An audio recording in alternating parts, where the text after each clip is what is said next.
আসসালামু আলাইকুম everyone, welcome to Apsara's mini kitchen. আজকে আমি আপনাদের সঙ্গে বাংলাদেশি হোটেল স্টাইলে মোগলাই রেসিপি শেয়ার করব। সবার খুবই পছন্দের আর জনপ্রিয় একটা রেসিপি, কারণ এই মোগলাইটা তৈরি করা খুবই সহজ। হাতের কাছে থাকা অল্প কিছু উপকরণে আপনারা খুব সহজে বাসায় তৈরি করে বিকালের নাস্তার জন্য পরিবেশন করতে পারবেন। আশা করছি আমার আজকের রেসিপি আপনাদের কাছে ভালো লাগবে। ভালো লাগলে আমার চ্যানেলটি সাবস্ক্রাইব করবেন আর বেল বাটনটিও অন করে রাখবেন আমার পরবর্তী ভিডিও নোটিফিকেশন সবার আগে পাওয়ার জন্য। তাহলে আর কথা না বাড়িয়ে রেসিপিতে চলে যাচ্ছি। প্রথমেই একটা মিক্সিং বোলে আমি নিয়ে নিচ্ছি 2 কাপ ময়দা। আপনারা যদি আরও কম বানাতে চান তাহলে আরও কমিয়ে নেবেন। লবণ দিয়ে দিচ্ছি হাফ চা চামচ। এরপর এখানে দিয়ে দিচ্ছি 4 টেবিল চামচ রান্না করার রেগুলার তেল।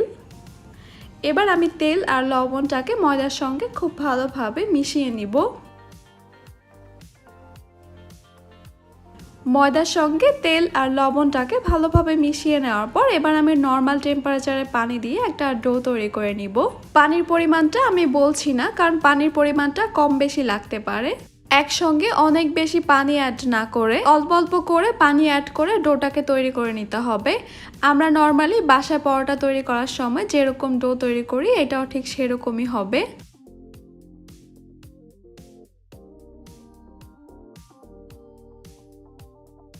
আমার এই ডোটা এখন তৈরি করা হয়ে গেছে, একদম পারফেক্ট কনসিস্টেন্সিতে চলে আসছে। এবার আমি এই ডোটাকে কয়েক সেকেন্ডের জন্য মথে নিব, এতে করে ডোটা একদম সফট হয়ে যাবে। ডোটাকে ভালোভাবে মথে নেওয়ার পর এবার আমি হাতের মধ্যে সামান্য তেল নিয়ে ডোয়ের উপরে মেখে দিচ্ছি, এতে করে ডোটা আরো সফট হবে, উপর থেকে ড্রাই হয়ে যাবে না। এরপর আমি একটা ভিজা কিন্তু নিংড়ানো কাপড় দিয়ে ডোটাকে ঢেকে রেখে দিচ্ছি। 10 মিনিটের জন্য আমি ডোটাকে এভাবে রেখে দিব, এতে করে ডোটা আরো সফট হয়ে যাবে। এরই মধ্যে আমি ডিমগুলিকে রেডি করে নিব। এখানে আমি নিয়ে নিচ্ছি 1 কাপ পেঁয়াজ কুচি, 1 টেবিল চামচ দিয়ে দিচ্ছি কাঁচামরিচ কুচি, 1 টেবিল চামচ দিয়ে দিচ্ছি ধনিয়া পাতা কুচি, লবণ দিয়ে দিচ্ছি 1/4 টিস্পুন অথবা স্বাদ মতো। এবার দিয়ে দিচ্ছি হাফ চা চামচ চাট মশলা। প্যাকেটের যে চাট মশলাটা পাওয়া যায় আমি সেটাই এখানে ব্যবহার করেছি। এবার এই সব কিছুকে আমি একসঙ্গে খুব ভালোভাবে মেখে নিব, আর এভাবে মেখে নিলে পেঁয়াজগুলি সফট হয়ে যাবে। সব কিছু ভালোভাবে মেখে নেওয়া হয়ে গেলে এবার আমি এখানে দিয়ে দিচ্ছি 2টা ডিম। এখন এই সব কিছুকে খুব ভালোভাবে একসঙ্গে মিশিয়ে নিতে হবে।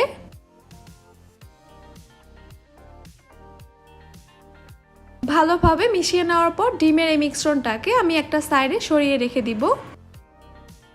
10 মিনিট পর এই ডোটা এখন আরো অনেক বেশি সফট হয়ে গেছে। ডোটাকে আমি আরো কিছুক্ষণ মথে নিচ্ছি।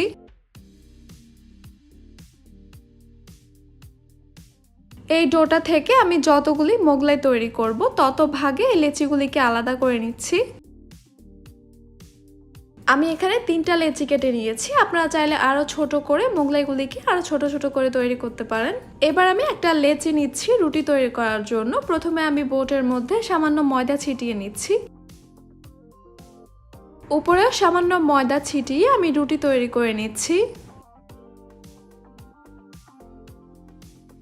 মোগলাই রুটিটা একটু বড়ই হবে, নর্মালি আমরা বাসায় যেরকম রুটি তৈরি করি তার থেকে কিছুটা বড় হবে। তবে আপনারা চাইলে সেম একইভাবে ছোট রুটি তৈরি করে ছোট ছোট মোগলাই তৈরি করতে পারেন। দেখতেই পাচ্ছেন আমি বেশ বড় একটা রুটি বেলে নিয়েছি, আর এই রুটির থিকনেসটা হবে কিরকম আমি আপনাদেরকে দেখিয়ে দিচ্ছি। খুব বেশি পাতলা আবার খুব বেশি মোটা হবে না, নর্মাল রুটির মতোই এই রুটিটা হবে।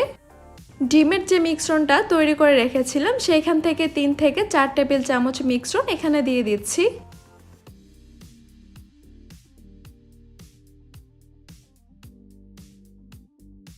ডিমের মিশ্রণগুলিকে আমি ভালোভাবে চারপাশে ছড়িয়ে দিচ্ছি, তবে রুটির চারপাশে কিছুটা করে খালি জায়গা রাখতে হবে ভাঁজটা দেওয়ার জন্য। প্রথমে আমি একটা সাইড থেকে একটা ভাঁজ দিয়ে দিলাম, এরপর কিছুটা ডিমের মিশ্রণ এখানে লাগিয়ে নিচ্ছি, এতে করে পরের ভাঁজটা দিলে খুব সুন্দরভাবে লেগে যাবে। তেলে দেওয়ার পর এই ভাঁজটা আর খুলে যাওয়ার কোনো চান্স থাকবে না। অন্য পাশ থেকেও আমি আরেকটা ভাঁজ দিয়ে একটু চেপে লাগিয়ে দিলাম। সেম একইভাবে আমি বাকি দুই পাশেও ভাঁজ করে নিয়েছি আর ভাঁজ দেওয়ার আগে একটু ডিমের মিশ্রণ লাগিয়ে নিয়েছি। সবগুলি ভাঁজ একটু চেপে লাগিয়ে নিতে হবে যেন তেলে দেওয়ার পর এই ভাঁজগুলি কোনোভাবে খুলে না যায়। এবার আমি সাবধানে এই পরোটাটাকে তুলে নিচ্ছি। এবার এই মোগলাই পরোটাটাকে আমি ভাজতে চলে যাচ্ছি। আমি আগে থেকে প্যানে তেল গরম হতে দিয়েছি। তেলে ছাড়ার আগে একটা ব্যাপার খেয়াল রাখতে হবে, যেই পাশ থেকে আমি পরোটাটাকে ভাঁজ দিয়েছি ভাঁজের পাশটা নিচের দিকে থাকবে, এতে করে পরোটাটা খুলে যাওয়ার আর কোনো ভয় থাকবে না। তেলটাকে কিন্তু অতিরিক্ত গরম করে নেওয়া যাবে না, তাহলে উপর থেকে খুব তাড়াতাড়ি কালার চলে আসবে, ভিতর থেকে পরোটাটা সিদ্ধ হবে না। মিডিয়াম গরম তেলে পরোটাটাকে ছাড়তে হবে। এরপর চুলার হিটটাকে লো মিডিয়ামের মাঝামাঝি রেখে ভাজতে হবে। এক পাশ থেকে কিছুক্ষণ ভেজে নেওয়ার পর এখন আমি সাবধানে পরোটাটাকে উল্টিয়ে দিচ্ছি। আর এইভাবে দুই পাশ থেকে উল্টে পাল্টে মোগলাই পরোটাটাকে ভেজে নিতে হবে দুই পাশ থেকে সুন্দর গোল্ডেন ব্রাউন কালার আসা পর্যন্ত। আমার এই মোগলাই পরোটাটা এখন ভাজা হয়ে গেছে। আমি তেল ঝরিয়ে পরোটাটাকে তুলে নিচ্ছি আর একইভাবে আমি সবগুলি পরোটা ভেজে নিব। পরোটাগুলি যখন কিছুটা ঠান্ডা হয়ে আসবে তখন আমি এই পরোটাগুলিকে কেটে নিচ্ছি।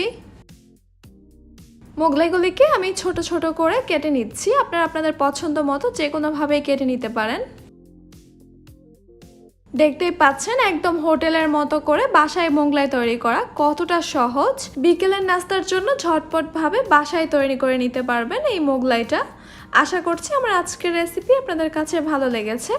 ভালো লাগলে আমার চ্যানেলটি সাবস্ক্রাইব করবেন আর বেল বাটনটি অন করে রাখবেন আমার পরবর্তী ভিডিও নোটিফিকেশন সবার আগে পাওয়ার জন্য। আমার কোনো রেসিপি বাসায় ট্রাই করলে আমার সঙ্গে পিকচার শেয়ার করতে পারেন আমার ইনস্টাগ্রামে অথবা ফেসবুক গ্রুপে। লিঙ্কগুলি আমি ডেসক্রিপশন বক্সে দিয়ে দিব। যে কোনো রেসিপি রিলেটেড যে কোনো কোশ্চেন অথবা অন্য কোনো রেসিপি যদি দেখতে চান তাহলে আমাকে কমেন্ট সেকশনে লিখে জানাতে পারেন। এতক্ষণ আমার সঙ্গে থাকার জন্য আপনাদের সবাইকে জানাচ্ছি অসংখ্য ধন্যবাদ। সবাই অনেক বেশি ভালো থাকবেন, সুস্থ থাকবেন। আল্লাহ হাফেজ।